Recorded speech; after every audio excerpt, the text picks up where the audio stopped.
All right.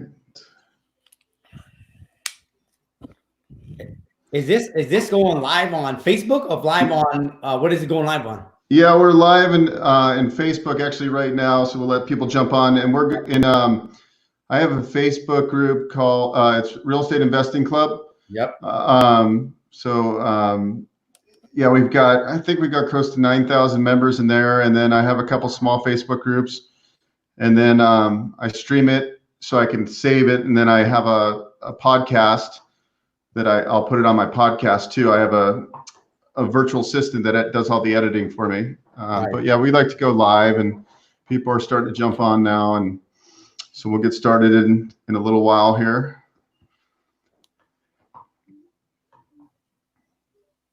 Yeah, the cool thing with this StreamYard, Thach, is it connects. You could run it simultaneously to Facebook, to YouTube, to a couple of other media sources, and it just cleans up the feed. And we could have, I think, up to like 4 or 5 guests, and so you could do a panel, or I mean, there's a lot you can do with it. It has a lot of flexibility. It's really robust. Nice. Yeah, I'm trying to figure out. I'm still learning this system. I was using a different one, but yeah, this is definitely a cool system here. Let's go. Okay, let's give a little bit more time here. Hey, Ernesto, Fernando, and a couple people I can't see their names. Cash flow. All right.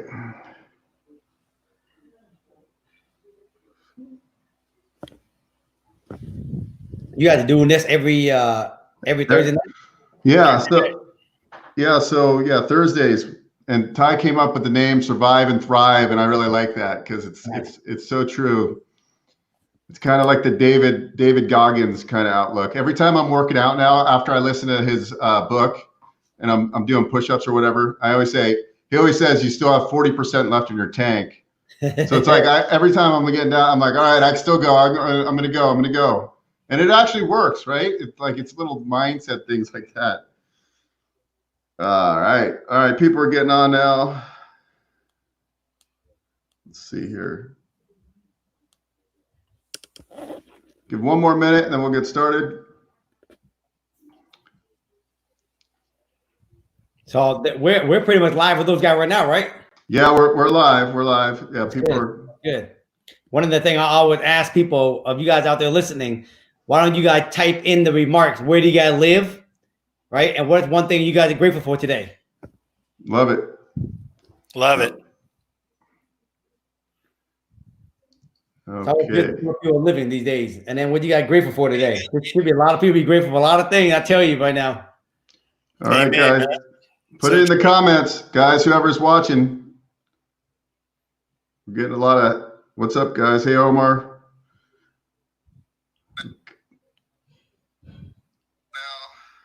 Nice. Let's see. I can see Jose, Robert Aguilar, Kevin Messiah, Danny Navarro, Alan Huerta, Luis Moore, Mike Aranda. Let's roll with it, Bo. All right. Let's go. All right. Hey guys, what's up, everybody? I know we're all been stuck at home and probably doing self workouts and not being able to go to the gym, not being able to go to restaurants. But I'm taking this time to kind of really 10x everything I do. And for years we've had our local real estate investor group, and we'd have our meetups in Walnut Creek and San Ramon. And then recently, 5 months ago, I moved to Las Vegas, and I knew I wanted to be online and a lot more. And then, Ty and I have been buddies for a long time and have done deals together. And it just kind of came together. We said, let's bring on the best of the best people out there to motivate and educate anybody who wants to plug in and get some really good, valuable content.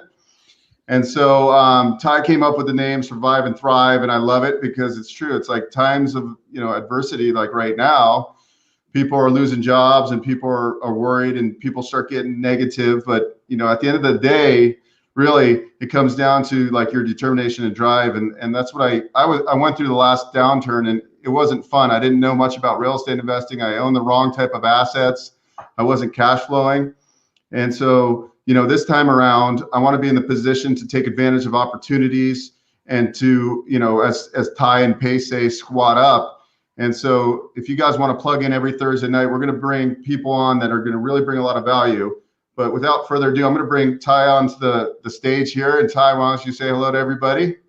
Hey, everybody. Glad you guys are here. We got a powerhouse in the house tonight. We got Thach Nguyen. And I'll just share you guys, I've known Thach now for almost 3 decades. And I would say this is definitely, people talk about day ones. Thach is one of my true day ones. And that Thach and I met at Mike Ferry event. I'd say it was like 1995, 96, somewhere in there, mid 90s. The economy was flat at the time. We were 2 young hustlers. The interesting thing, and Thach is going to share his story, but Thach and I immediately resonated.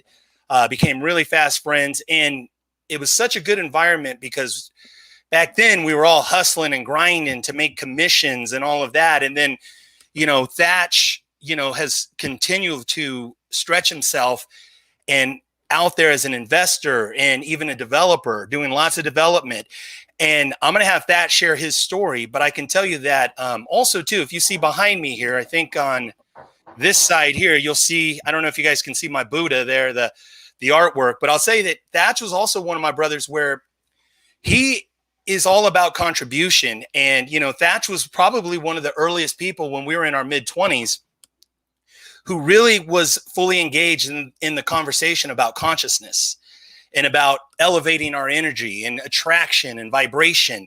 And those were all foreign to me. I hadn't heard anything like that. And Thach was definitely a leader in that movement within our masterminds, within our circle of influence. And, of course, you guys see what you see Thach now, and he lives an amazing lifestyle. He's got a beautiful family. I would describe Thach as one of the ultra most successful real estate entrepreneurs as a developer, as an investor, but even more so as a human who goes out to make a difference for others. And as you get to know Thach, if you don't already know him, he's all about contribution. He's all about sharing. He's all about uplifting. And so Thach, thank you for being with us. Let's get this on the road, baby. Let's do this. Let's go, baby. Let's go. So share. I know about half the people that are on here, they know you, they know your story. There's the other half, though. There's a newer audience, people that aren't familiar.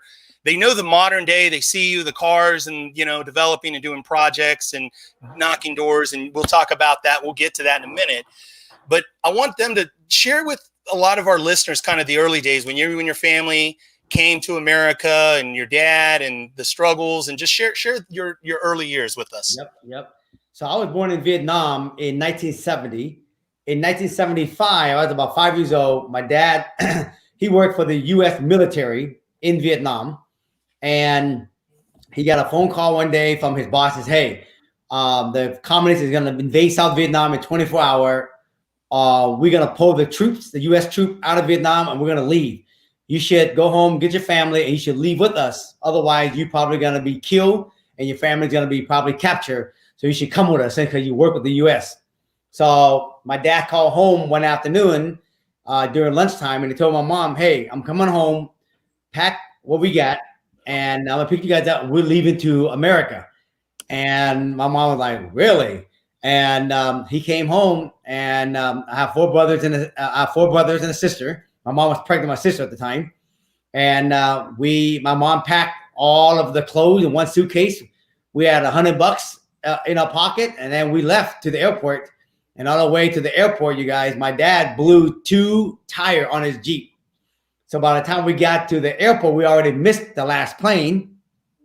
We get to the airport, and he trying to frantically call his boss. And after hours and hours, he finally got his boss. And his boss said, "Well, tomorrow morning, I'm going to get one more plane to leave. So make sure you meet us at this gas station. And then we're going to put everybody in this U-Haul truck. And then we're going to bring you guys into the airport because nobody knows that the city's evacuating." And so my dad got a hotel in Saigon. All of us is up there eating and sleeping. My dad stepped in the Jeep because he didn't want nobody to steal it. And we got up in the morning, and we went to the gas station. We hopped into the U-Haul truck, and we headed into the airport.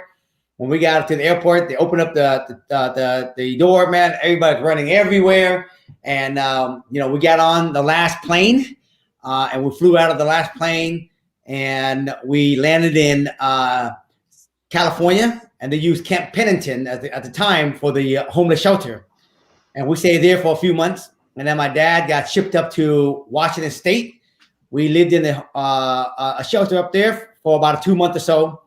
Met this gentleman named Charles Zettler, who actually sponsored our family to come live with him. And we lived with him for about 2 years. And in 1977, almost 78, my dad got a job at the welfare office as a social worker. And cause he knew how to speak English back then. And he was a social worker, but where he worked and where we lived was 45 minutes. So the mom, Charles' mom, she was like 67 years old. She would drive my dad to work. You got 45 minutes into work. She'd come back home and then she'd drive back into Seattle 45 minutes later, late at night and pick him up. And she did that for about 2 years. And then finally, about 2 years later, we moved. We got a little 2-bedroom, 1-bath house up in Rainier Valley. And we started our life there, man, Rainier Valley. And I went to school there, had paper routes all around the neighborhood. And when I basically was my freshman year, I was doing good in high school. My sophomore year, junior year, and then my senior year, I started hanging around with a bunch of friends where they wanted to go out and go to the club, go to the party and drink.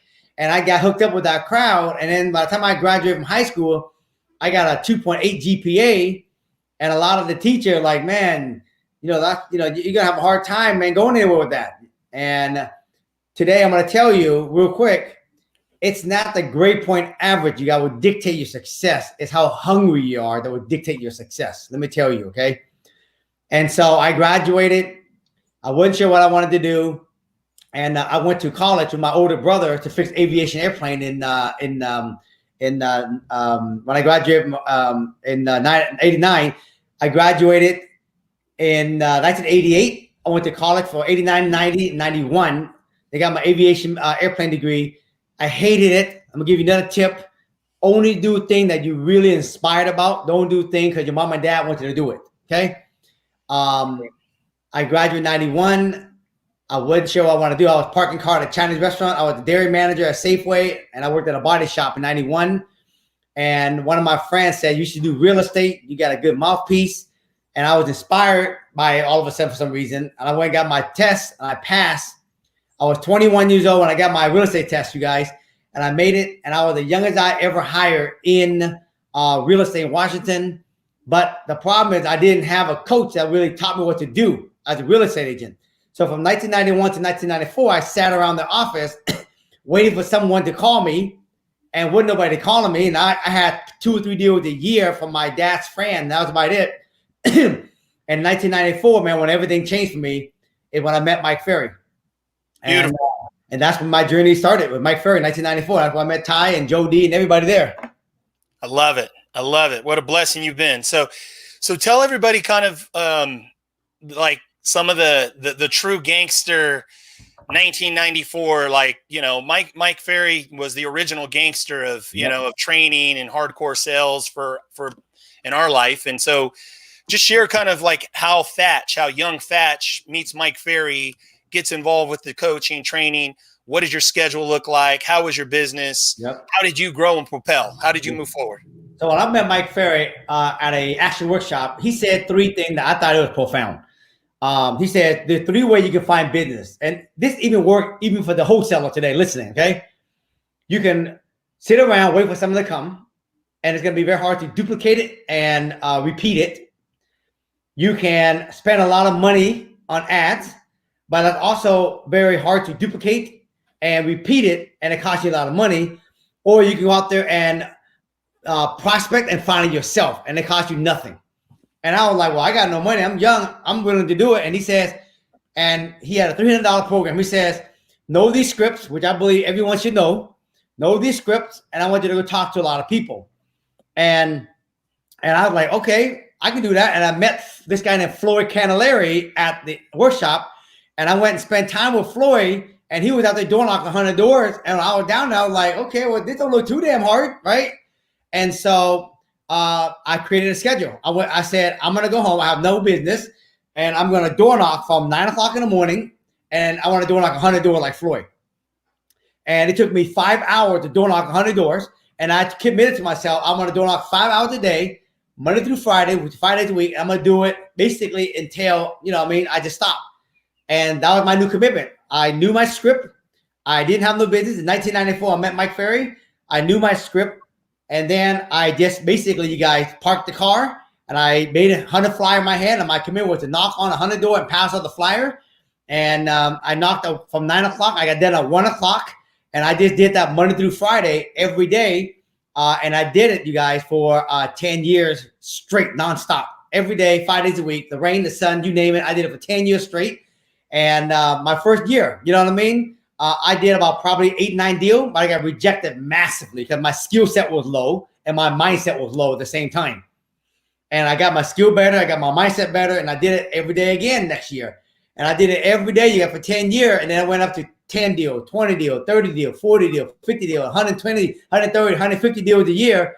And that's how I made all my money, is from door knocking and cold calling. And today, we're going to talk more about that, but today, about a year ago, I started door knocking again, 4 hours a day, 4 days a week now. Strong. I love it. I love it. So even just a little bit of the backlog, dude, I love it. It's so good to just have you here and be authentic and share, how you got here. And so share with everybody, I know the backstory, but when you started the investing side, when did you, I know Saul has been a big mentor of yours, maybe elaborate on that. Yep. And then maybe when did you kind of make that shift? And then how did you progressively grow as an investor? Yeah. And this is a big turn point, you guys. And thank God I have my wife, because she's very grounded. Because when I started in 1991, I worked for a company called Windermere Real Estate. And then in 1995, 4 years later, Saul recruited me to come to his office.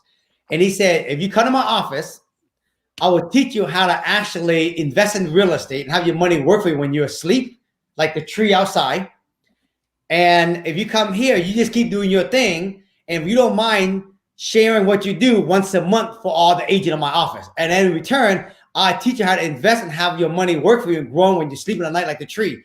And it was so foreign to me. I was like, really? Okay. And my wife Cameron was so into it, right? But here was the dilemma, Ty. I never told you this. The dilemma was I had a choice. Am I going to spend time learning about investing, or am I going to go coach for Mike Ferry? And I was so wanted to be a coach for Mike Ferry, because Ty, Tom, he told us, and all my friends, everybody was coaching. But then Saul was like, listen, man, you can go coach. That's great. But you're young, learn to invest. Park your money early so you can really appreciate it later. And thank God my wife was like, honey, let's focus on investing. If you want to coach people around you. But you don't need to be tie yourself up to all these clients. And that was my tipping point, was I made a commitment. Okay, I will coach people around the office, but I'm going to really focus on learning how to buy investment property. And so Saul started teaching me. And the key for me, what he said to me was, and everybody know this, but I think people need to be reminded, selling real estate is just building richness. You trade your money for time. Wealth is basically you're trading your money back for time. So rich is trading your time for money. Wealthy trading your money back for time. And Saul said to me, if you really, really wanted to actually have a life, that if you choose to work or not to work when you get to your 50, I'm 49, I'm going to be 50 here this year. When you get to 50, that you're going to have the blessing, my brother, to work whenever you want to work, where you want to work, and you really built the cash flow game up. And he says, I want you to really think about just sell real estate to make your money. But then when you have money, I want you to pull it off the table. I want you to buy rental property. I want you to make a commitment to buy the rentals. Every time you have enough money, buy it. If you don't buy it, you're going to spend your money on some bullshit. And thank God Cammy was my partner. Yep. And I got with Saul in 1995 when I had that conversation. And then my first rental property was 1997. Love it. Love it. Love it. Love it. So I know a lot of the people know because they've been to your events, they've come to Springboard events, but then I know there's a new audience. If you don't mind sharing, like, I know, share with people what's your passive income. So I bought my first property, you guys, in 1997, my first house. And today I own single family houses still. I still buy single family home. I built townhouses and I rent them out. And I built a big apartment building. I'm doing a big apartment building right now in downtown Oakland right now for 100 unit. I built big apartment building, big 250 units. Some of them I sold in the past. But right now I have over 100-something property. And right now in passive income, after everybody's pay, I have about over $100,000 a month coming out every single month. Nice. Yeah. Great job, dude. Great job. And let me say this, Ty, and I'm gonna tell you guys this. One, I made all my money from selling real estate and parking it in residence. I mean, in investment property, and pretty much 8 out of 10 of all my 90% of all my property, guys, I don't have no investor. I own all my property with me and my wife, Cammie.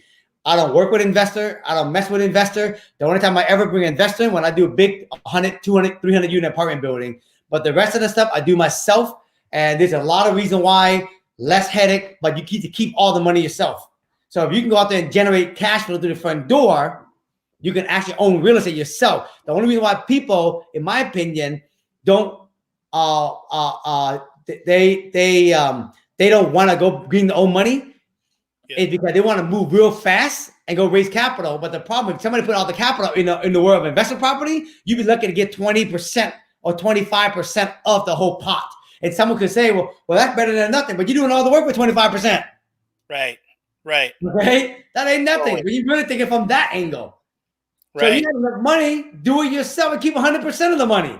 And the thing is, people don't realize you don't even need that much passive income to really live a good life. Everybody out there want to raise capital. Oh, I want to do a 100-unit building. I want to do 200-unit building. Fool, if you have 10 rental properties free and clear, you live a hell of a good life. Because most rental properties, you get $3,000 a month. You got 10 of those bad boys free and clear. That's $30,000 a month for the rest of your life. If everything is free and clear, you live like a king. I love it. I love it. I love it. So I'm gonna switch back to Bo, and I know Bo's been monitoring the questions. Thank you, Thach. I appreciate everything you're sharing. I know that amazing, right? So let's just, Bo, why don't you questions? Yeah, well, I got a question because so both of you guys are big prospectors. Like you guys have that skill set, and so I came from like that's where I lack, me personally. It's like I've been really good at like kind of big picture, getting throwing out nets and getting people to come in. But I know I could 10x my business. But like what I hear from both of you, and I just met Thach, but you guys put in the work. You guys do what people don't want to do. You guys door knock. You guys cold call. You guys get your hands dirty, and that's why you guys are doing some serious numbers, right? I mean, that's the real key. And can you go to talk to me about like, because you're both big fans of Mike Ferry, just like kind of what he instilled in you guys early on that now you guys have taken and blown up your businesses with. Go ahead, Ty. Thach. Okay. So, I think just, it's interesting that when Thach and I hooked up, I think one of the things that probably the best thing that came out of Mike Ferry is what we're all doing now, which is squatting up. The idea is that you have these peer groups. And the idea is that peer groups of people that are like-minded, that are hungry. That's the number one thing is that, like Thach, Joe D, Alex Lear, Jeff Quinton, we could go on and on and on, but there's these groups and we've always had these networks where the guys are hungry. The guys all share. We all lift each other up. We're all competitive and push each other to do more. We all inspire each other. And I think just that's the number one thing for myself. Thach, can you kind of share about a little bit of peer group and your thoughts there? I would say, man, the biggest thing I took away from the Mike Ferry mindset is this. Either you can sit around waiting for business to come to you, or you're going to go out there and hunt it yourself. Really. Wholesaler, right? If you really want to make good money, wholesaler, you go prospect directly to the owner who has the property, and then you wholesale that deal. But don't be wholesaling daisy chain shit, man. That shit ain't no money in that fucking shit. You know what I mean? Go find the owner directly and prospect them and ask them they want to sell and then tie the property up, then wholesale that. That's where you make a lot of money. Do the work. Absolutely. Do the work. Okay, Omar is asking, can you explain to us how important it is to make sure your skills are on point for retail real estate? He's an agent, especially if you get to the next level as a listing agent, 50 to 100 plus deals, especially using the commission checks for buying the investment property. So I think he's looking for, he's a successful agent. I don't know his volume right now, but he's like, how do I get to the next level? And then how do I put my investor mindset on, because if you're prospecting these deals, I mean, some of them are really sweet. You're going to take them down yourself. Can you kind of walk us through the mindset of like converting from a decent agent to a high level agent and then into an investor? Good. I'm gonna tell you, Omar. I know Omar. I know which Omar this is. I'm gonna tell Omar this from life experience, Omar. You do not want to stop taking the gas pedal off your residence business. I know you got 35 listings this year already. Good for you, bro. You do not want to stop. The problem with most agents, they go, oh, well, I can flip a house and make 100 grand. But yeah, it took you 4 months, motherfucker. What are you talking about? So it didn't make 1 month. It took you 4 months to make it. But if you're really killing the real estate game, you can make 100 grand a month, not 4 months. That's what nobody want to talk about. You know what I mean? So for Omar, and this is what I'm doing, Omar, also, okay? For me, Omar, let me show you something. Today, I don't really spend a lot of time focusing on my residential business. However, I still call my database. I still work them. I used to get about 100 plus referral to just list property. I probably get about 50 or 60 of them a year, Omar, from just basically touching base with them and just work the referral business. But I don't call Expire. I don't call for example. I don't call just to so no more. What I do after I talk to 5 or 6 of my database a day, Omar, this is an example, you guys. These are lists that I created in Seattle that I know these are fixer-upper in a certain zip code. So let's say I choose 98144 zip code, right? That's one of the zip codes I use. Out of that whole area, there might be maybe 3,000 homes. But out of that 3,000 homes, there might be about 150 fixer I have identified as fixer, and I created this list. So a lot of guys talk about drive for dollar. My friend Matthew down in Portland talking about drive for dollar. That's just driving. What I teach people how to do is find the fixer first and then drive it. Because now you drive it specifically what I call low-hanging fruit. This is like driving to see all the for sale owner, basically. So, Omar, for me, when I go out there and I have this list, I drive out there and I door knock on the door. If I walk up to this door, Omar, and the house looks like it's really, really beat up, I use this script. Hi, my name is Thach. I'm a real estate investor. I'm also a broker. I noticed you own this house, and I wanted to ask you, if you don't mind, have you had any thoughts on when you might consider selling it? I'd love to buy it from you. Okay? Now, if I get to the house and the house looks like it's relatively decent, it could lean more towards a listing. Then the script sound like this. Hi, my name is Thach. I work for John L. Scott Real Estate. I know you own this property. Right now, inventory is very low in my neighborhood, in this neighborhood. I wanted to ask you, have you had any thoughts on when you might consider selling this property? So at the end of the day, now here's the difference between back in the day, Omar, and back in the day today, Thach. Back in the day, I will prospect with the mindset of taking a listing. I get a good house. Yes, I'm excited to get a listing. I get a fixer. It's a listing. I get a piece of land. It's a listing.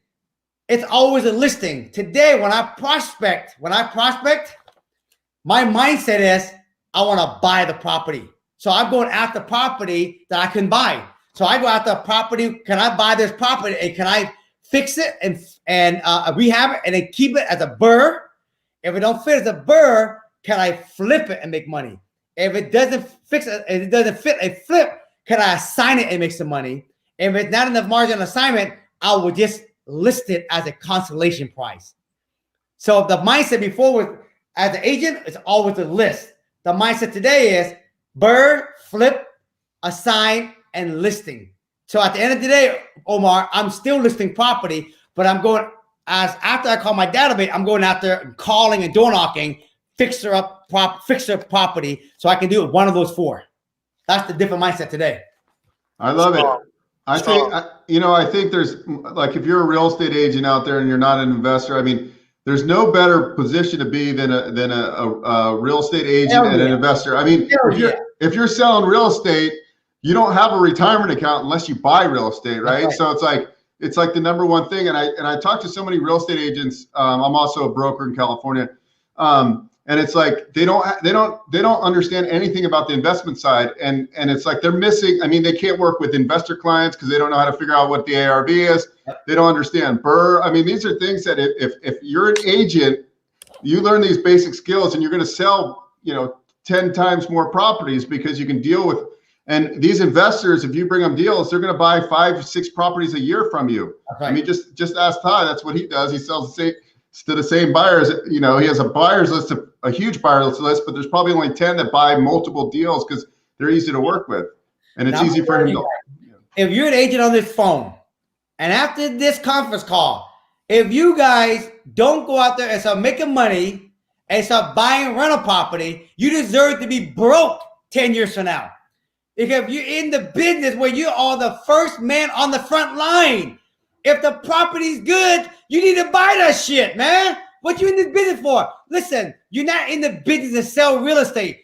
What I realized after doing this for 30 years, you guys, selling real estate is a vehicle to make money, to pay for my lifestyle in the now, but to take the money to invest it for wealth for tomorrow. That's what selling real estate for, not to be number one. Fuck number one. Number one, don't pay the bill when you broke like this. When the economy is like this, selling real estate, don't do it. Passive income does it right now. This is why I hope everybody learn from this crash. Passive income will make you go through this good. But if you don't have passive income, you're going to die by the vine. So let me ask you another question.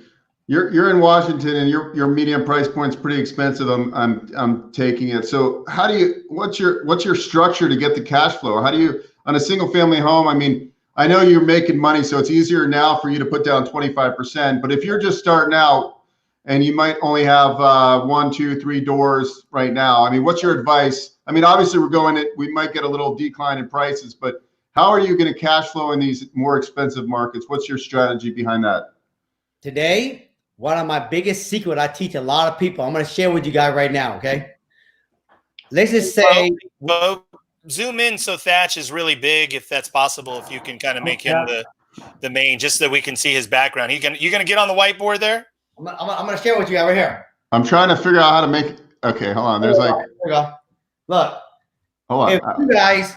There we go. Real estate. If you guys are selling real estate, and if you guys are prospecting, you find opportunity, okay? Your job, you guys, is to pick it up. So, Bo, I'm going to answer your question right now. Seattle right now, our average price right now is about $800,000, okay? And here's what I want to share with you guys. If you're an agent, go make money like Omar, and then use that money as your seed money. So what I do, you guys, is when I make my list, I go make lists that are fixer upper, Bo, okay? Here's a property I recently bought, okay? I bought it for $285,000 in Seattle. Now, the first thing everybody will say is, what the hell? $285,000, you can buy a house for that? Let me give you the secret on this, okay? Here's the secret. I bought this for $285,000, and it cost me $140,000 to rehab it, okay? I'm all in, you guys, at $425,000. All in. Hard money lender says, and Bo, you tell me if I'm right, if you take $425,000, hard money lender says put down 20% and I'll finance the rest for you. So 20% of $425,000 is $85,000. I only have to come out of this deal $85,000. Okay? So when I get done with this property, I wanted to keep it as a rental property. The bank sent out a 30-year fixed bank, sent out an appraiser, and they appraised this house for $700,000. Someone's gonna say, "What? $700? How the hell did you get that? And you only bought for $285,000." Now, Bo, I need your help on this, bro. $700,000. The bank appraised for that. Okay? The bank says I will lend you up to 70% LTV. So 70% of $700,000 is $490,000. You guys, you with me? Yep. They said I will lend you up to $490,000 if you want it, and I tell the bank I don't want $490,000. I just want $425,000. Let me finance $425,000, and I'm good. Now, if I finance $425,000, that means I can get my 20% back, which is my $85,000, and then the other 80% go back to hard money. So I literally financed $425,000, 100%, and that means I got my $85,000 back in my pocket. And then now I got a property. I got no money in it, Bo, of my own true money. I got $275,000 equity, and that property I have a loan on for $425,000, and the mortgage on that right there is about $2,700. I rent the house out for $3,500, so I make about $500-600 every month with no my cash with $275,000 equity. So, Bo, here's the $1 million question everybody asks me: how do you get a property that purchase $700? You only pay $285, and this is the secret where you got to know how to find real estate. And this is what most real estate don't know how to do.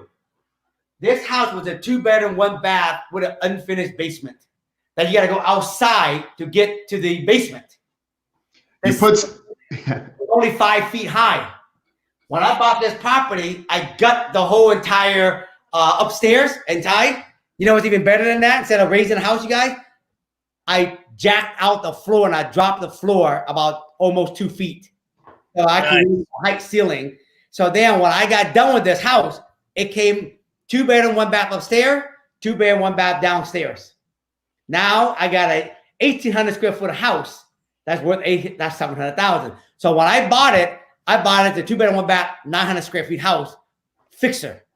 So when I show you guys lists like this, these are property I identify in my area where I can actually buy the Fixture and have potential to either drop the basement, finish the attic, remodel the garage in the backyard into a dadu. That's how you create high ARV and buy a property. $285. I didn't steal it from the owner. That was what it's worth. It's probably worth like $300, $310. But since I door knocked them, I got a better deal. But the real value was I dropped the basement on this house and add 2 more bedroom and a bath. And that's how I jumped the ARV. And I knew it because I know the area, what 4-bedroom houses sell for in the area. So when I create a Fixture, Omar, you're listening, I go door knock this. If I can't get a good deal on this, I will either fix and flip it or I will assign it. But all my deals, you guys, that are BRRRR property, it has to have over 30% margin to be able to get all your $85,000 out. Otherwise, it won't work. You got to flip it then. Love that. it. Yeah. That's awesome. I mean, that's the real thing too. And over the years of doing real estate, being an investor, being an agent, you're going to learn how to do these value add plays, right? Where you're looking at it, and the other investor is going to say, well, it's a 2-bedroom, 1-bath in a half-mile radius. It's only worth $500,000. But once you get the experience, you can say, okay, but it's not really that hard. We're going to jackhammer down. We're going to create 8-foot ceilings, and we're going to add 1,000 square foot at $1,000 a square foot. We just add huge amount of value. So, like, even in a competitive market, if you have these skill sets, and that's like adding bedrooms, adding bathrooms, and you don't have to do the big. It doesn't have to be a big value play too. You could be doing this all within the envelope of the property. I mean, I see this. And you want to do that to keep the cost down. Yep. Now I'm going to say this real quick. Say this fresh in my mind. Look at this, Bo. Out of my pocket when I did this deal, you got to have $85,000. So sell real estate, get your $85,000, folks. All right, if that's the same down payment. But this deal took me about 4 months to rehab it. You need to hold it for 6 months in order for you to rehab it. I mean, to refinance it. Okay. So if this call it 6 months. If you have $85,000, that means in 1 year you can actually do 2 BRRRR as a rental property with the same $85,000. In 5 years, you can have 10 rental property with the same $85,000 you started from day one. That's how you come up, folks. That's how you come up. The goal with selling real estate now is to make money to live, have a good life, get yourself $85,000. If you really kill like Omar, get $200,000 and do 4 of those property a year, right? 4 times 5, you can have 20 of those in 10 years, okay? In 5 years. But you sell real estate so you can get the $85,000 and to go out there and be in the front line and find the property to buy for yourself. And if it doesn't fit what you like, list the property to make your commission. Okay, so love it. Do you have a question? Great job, dude. Love it. Love it. Recycling the down payment. Recycle it, baby. Love it. Absolutely love it. Keep going, Bo. Keep going. Let's keep firing questions. So here's another question. People have uncertainty with the market right now, right? Like, we're gonna hit a recession, or we're in a recession. We're gonna see prices drop. We're gonna see motivated people, sellers. So, I mean, what's your mindset in an opportunity is almost, it's unfortunate what's going on, but really for business, I mean, as a real estate investor, your mindset is shifting now, and you're looking down the road 6 to 12 months thinking there's going to be a tremendous amount of motivated people that you need to help get out of their properties. So kind of talk me through like what's on your mind right now, like going forward, like to create, to help others and also create wealth. So coming out of the 2008 market crash, I don't think I ever told Ty this. I had a 250 unit apartment building. I had multiple rental property, multiple commercial property, and I had houses everywhere around Seattle. And you know what I realized, you guys, in 2008? The property that are closer toward the epicenter didn't lose much in value. The property farther away from the epicenter in Seattle, well, I had all my equity was flushed out of it. And so what I realized now, after doing this now, and coming out of that 2008 market, I started selling a lot of my property that was farther away from Seattle, and I 1031 them closer into the epicenter of Seattle where I live. Okay. So if you have a mindset of doing real estate for long term, then like right now, I got cash sitting around and I'm looking only in the epicenter. I don't mess with anywhere outside far away from the epicenter anymore because inside the epicenter in my area where I work, every 8 to 10 years, it double in value. Every 8 to 10 years, it double. In the area I used to do it when I was back then, where you can buy for cheap, it's been 20 years since I owned some of these property, and it went up once, double once. All right, the rent still stayed the same back then. Okay, till today. So today, in the area I work, I'm keeping my eye open, and if those property in my area dip down, and if it can meet minimum instead of 30 now, it's gonna be 50% minimum in margin. So I'm raising my standard, bow and tie. In my area where I'm doing 30% margin right now to do BRRRR, I'm looking for deals that are 50%. Meaning I'm still going after Fixture, but it got to be at least 50% margin when I get done with it, okay? And I don't mind buying it because in the epicenter, it doesn't go down so far because people in the epicenter have money. Yeah. But there's still a lot of Fixture, and those are the people who own Fixture that they are ready to sell those damn thing now. Listen, I can show you guys stacks and stacks of lists in front of my desk. Those are hundreds and hundreds of Fixture just in the epicenter. Okay. So for me, Bo, I'm just going to tell you guys from experience, if you're ever going to invest and hold property, get closer into the area where there's a lot of density because it doesn't drop much in value and the rent is always strong. Right now, I'm going to give you real time what's happening right now. I own a lot of property in the epicenter. And right now, in the month of April, I got renter that's supposed to pay me from April 1st to April 15th. Those are all rents coming in. Right now, out of all my property, 99% of them are paying their rent this month, even though they all lost their job. The area that's farther away, they're the first person said, yo, Thach, I can't pay this month. And that's what I learned in the 2008 market. Now, if you're flipping, buy them anywhere. But if you're going to be outside farther away, you better make sure you raise your standard and get bigger margin because if it still go down, you got big margin to compensate for it. That's my experience for today. I love it. I love it. That's some really good advice. So raise your standards, folks, is the key. Raise your standards, the key. Yep, love it, love it. So I'm going to Bo's teeing up some more questions, but I wanted to ask you is just share, like how you show up is very passionate, powerful, strong. Share like just some of the routines you have for consciousness, your morning routine, and kind of how does Thach prep his day and prime himself? I know the answer, but I want you to share with the audience because I think there's some things you do that maybe that could help a lot of the listeners, and I think maybe share that it'll uplift people. Yeah. So the number one thing I do every morning, I wake up and I wake up early and I work out. That's important. The second thing that I do that's super important, and I think a lot of people don't realize this. Number one, make sure you guys are doing things for the right reason.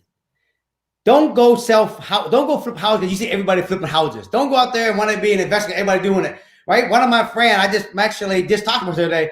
She was a real estate person. She loved real estate, but you know what she really loved more? To be a chef. And so she dropped real estate. She wanted to be a chef, which is okay. So do the right thing.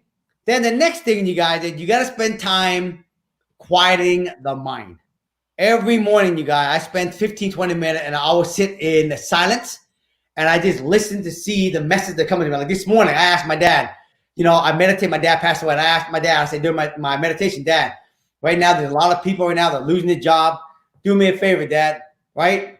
We got a lot of rental property and help me out and help me make sure that all the people is going to pay it this month because we can't afford to have 20, 30, 40, 50 people not pay because we'll be paying their mortgage. We're going to be in trouble, right? And so I turn it over and ask my dad and God, the universe, whatever you got to believe, to help orchestrate a lot of things I can't control. And that's one thing I can't control. One of the things I also asked my dad is to help flatten the curve in Washington State faster than the other area. And Washington State right now the curve is starting to go in a more flatter way.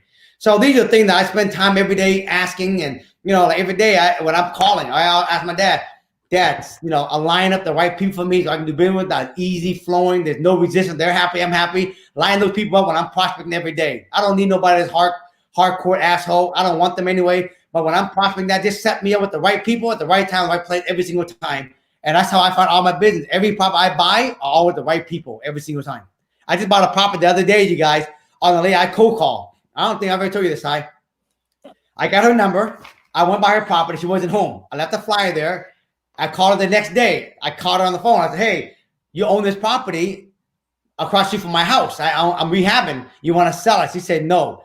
Then I said, great. Well, I know you own this other property not too far away from it. Would you sell that? She said, no, I'm not selling. So I was going to get off the phone, you guys. Then I asked her one last question. I said, do you have any other property you might consider selling? Because I want to buy, property that either fix upper or build townhouses. She said, well, it's funny you asked. I got a site over here in this area, up in this area. You can go check it out. If you like it, I sell that property. I'm like, all right. She gave me the address. And I'm like, ooh, this is a good address. I went by and took a look at it. And I called her back. I said, hey, I like it, right?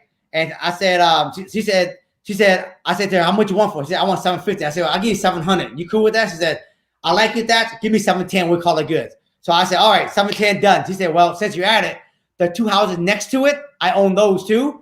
If you want to buy both of those, and I sell for $710 both. So I bought all three of them together. And when I add all three together, I can build 18 to 20 townhouse on it. So I bought it for $710 times 3. And I just signed the contract on it 2 days ago from cold calling the lady. Nice. It was just easy going for me. You see what I mean? Nice. Easy flow, right? Easy flow, baby. Flowing. I love it. All right, next question. Ernesto asks, for a brand new agent, how do you track and systemize cold calling and door knocking? How do you decide who to call and knock? Ty, what would you say as an agent first? I think I love what Thach is talking about. So I think specifically with, for what I do a lot of absentee owners. Yep. We work notice of defaults.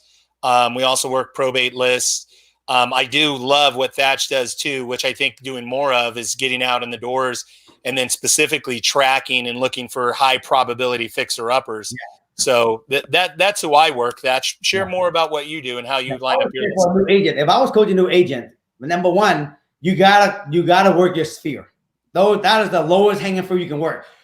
Get a list of all the sphere touch base to them. And if you got nothing else to do, then you got to cold call or door knock to find business. That's why I love Mike Ferry. You can't just sit around the office, right? But what Mike taught us before was machine gun style. Just cold call everybody in the neighborhood, right? What I'm saying is, if I was coaching a new agent, I would teach you cold call fixer. And the reason why, if you cold call fixer, those are owners that usually house are really tired. They don't know where to start to sell their home. Yep. They don't want to list it. The house is beat up. So I will have you pull up all the fixer in the area. And then instead of cold call them just randomly, you cold call those lists. But then before you cold call, I want you to drive by those property first and door knock them. And when you drive by, if it looks like a fixer, you're going to knock on it, right? And you use the script. If you're an agent, you don't have no money. You say, I got a lot of investment, I want to buy, you want to sell it. So you can double end it, right? If it's a listing, just go for the listing. Low inventory, you want to sell it. If they're not home, leave a flyer, but make a note on your flyer, listing, badass fixer. So when you cold call them when you go back to the office and find the number, you cold call, you know exactly, are you calling as a fixer or are you calling for a listing? And that's what I would do 2 or 3 hours a day, 5 days a week if I was a new agent. Love it. That's some really good advice right there. Can you talk about, you also, is it called Springboard? Because I was on the website looking at it. It looks really cool. Can you kind of give me a quick overview of what Springboard is? So basically Springboard is, I partnered with my 2 partners, Mark and Stephanie, and basically it's teaching agent how to go find property where you can sell to investor and builder. So right now, investor and builder are all buying. If the price is right, they're still buying. So in a reclining market, investor and builder are still buying if the price is right. So we teach agent, especially agent, how to go out there and identify off-market property that investor want to buy, flip, or builder want to buy to build houses. When you find these property, we also teach you how to build a list for the investor and list for the builder. So when you find it, you would double end it to them and double end the front end commission. And then you ask for all the list back when they get done with it. So like what I do is if I don't like a property, I would sell it to a builder and I get double in the front end. But when he get done building new construction, these townhouses, 4, 5, 6, 8 new townhouses, I'll get all the list backs on those as my listing. And that's another way how, Omar, I'm getting list backs and making money on that. So basically that's what we teach agent how to find off-market property where you can sell them to builders and investors. I mean, I think that's such a good model because a lot of times, you know, if you're a good agent and you're working with flippers, you're making just as much money on the buy side and the sell side as the flipper made, right? And that's just the reality of it is. And then you can also cherry pick the deals that you personally want to do. So it's a great model. I love it. Somebody just asked another question. They're asking, how are you identifying the fixture list? I mean, it's pretty simple. One is you can go on the MLS and look at all fixtures there. And then you could also pull lists from the city, a code violation list. You know, when you're walking around, you're going to see houses. You just take the address and pull a property profile. You can pull a notice of default list. I mean, usually notice of default or distress. What other ways do you guys identify? What I do is in my area, okay, I'm gonna give you guys $1 million tip, okay? In my area, I use the tax record, okay? This is a fixer-upper house right here in Seattle, okay? This is what I'm working on right now, okay? And if you ever look at any property, they have a King County assessed value, okay? And this one is assessed at $710,000 total, land and structure. Does that make sense? Yep. The structure value, Ty, do you have the calculator rating in hand? They said the land is assessed from the city for $500,000, and the structure is assessed for $210,000. What percentage of the structure of the total value, Ty and Bo? You got a calculator in front of you? Bo's doing it right now. 42%? Is that right? Right. Yeah. Right. So actually less than that. 210 divided by 710 is what? That's like what? 710. Sorry. 710. So 210 divided by 710. Probably 30%, right? Yeah, 29%. 29%. What I know in Seattle, you guys ready for this? Here's the $1 million thing. I can go to the county record, Bo and Ty, and I can punch in, I want all the property in this zip code I'm working. I want all the structure value to be 40% to 0%. And I know that's a fixer in my neighborhood. So I tell them that I have the title company send me all those property in that zip code with all the structure value that is 40% less of the total value in that zip code. And when I get that list, every one of those property are 0 to 40% of the total value. So now I got a whole entire list of fixer upper. Now I can go drive for $1, but I'm driving for $1 with a purpose now versus just randomly. Love it. You find fixer upper. I think a lot of people, and I'm in this guilty party too. And you guys coach people. A lot of people are always so concerned about where to get the list and stuff. But the bottom line is that's so easy to do. You're just setting roadblocks so you don't go out and door knock, right? That's what they're doing. I do it myself. Yeah. It's called reluctance. Yeah. Right? But I just gave you guys a $1 million tip on how to find fixer in your whole entire city. Any city Every city has a King County record. Love it. Love it. Regis just asked, who's the best hard money lender? Well, I'm going to just say that's me. You can call me at 925-852-8261. Let me know what state you're in. I can lend in almost every state. I prefer to do, loans 250,000 and higher.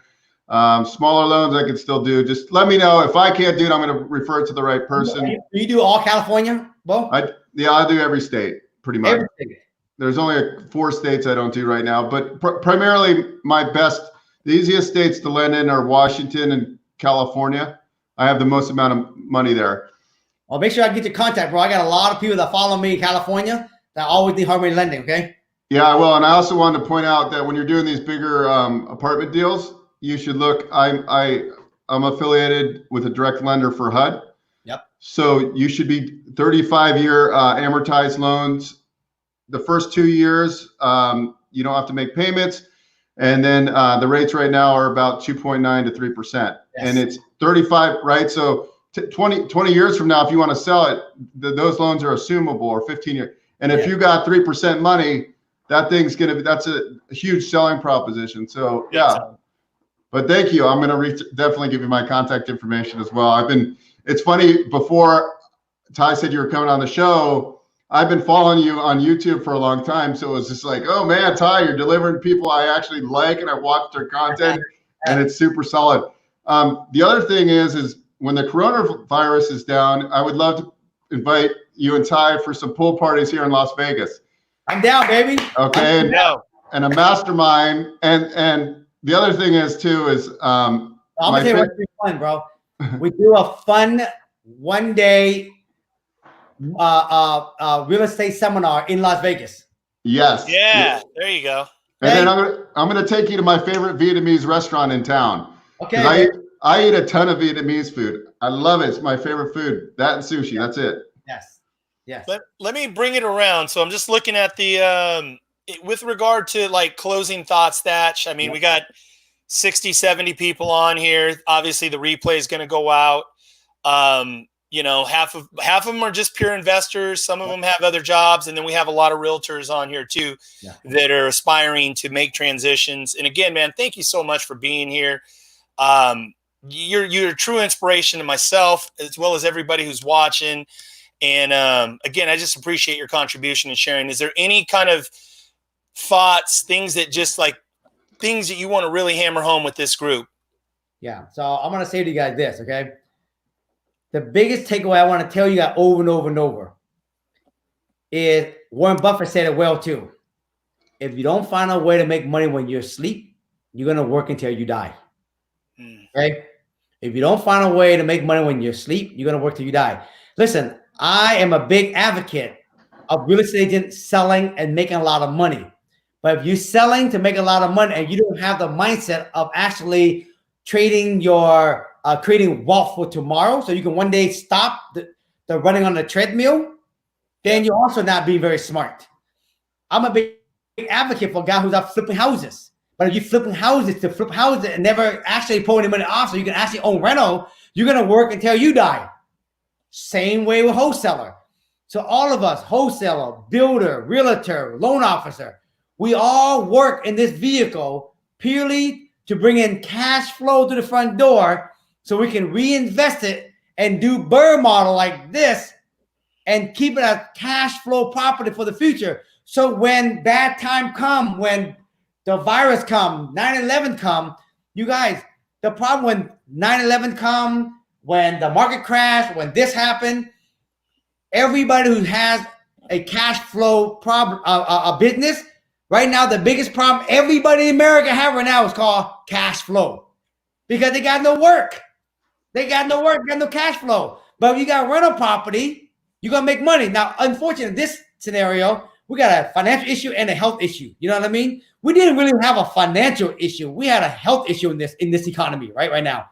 Yeah. But in the future, when property slowing down, 99% of the rent is still paid. Few of them are going to leave and you just rebook them again.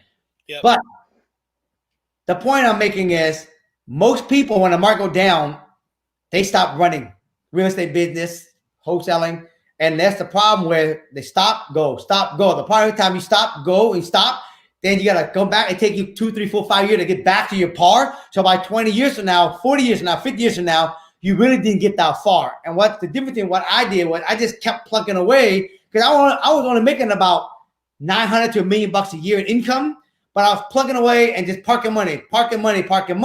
And then 20 year, 30 year down today, I look back and go, God damn, I can't believe I own all this property and got a lot of them paid off. So the key, folks, is whatever you do for a living, I don't care if you're a janitor, a truck driver, use your vehicle to make a lot of cash. What I love about the Asian people, you guys, is they have a nail shop, haircut, pho, 1 pho, 2 pho, 3, right? They own banh mi shop, right? And they make money the hard way. But you know what they do? They take all the money they make and they buy a lot of real estate. That's why you see a lot of minority own a lot of real estate. And a lot of them are super rich. And they still have the banh mi shop just because they own banh mi shop, but they own a lot of real estate. So whatever vehicle you do to make cash flow, just be smart and go find good investment property and park it. So 20 years from now, you have the option to work when you want to work, where you want to work. And if anything ever happened, you ain't going to be dictated by the market. You still are running your life good. Love it, man. Love it. So tell people, that's awesome, dude. So thank you for sharing, Thach. Thank you for being on here. How can people reach you? Tell them the Springboard website, how they can find you, learn more about that. And then also share your Instagram handle or how you want people to connect and follow you. If you guys want to know more about Springboard, you go to Springboard to Wealth.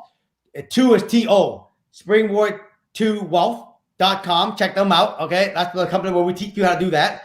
And then you guys follow me on Instagram and the Facebook. Just my name, Thach Nguyen. And I drop a lot of stuff on Instagram every single day. I drop a lot of tips, a lot of information every single day over there. So go there, check it out.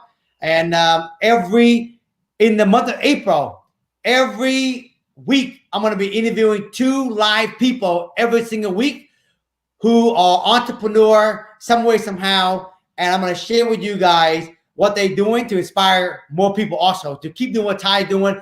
I'm going to interview people on Instagram every week, 2 people.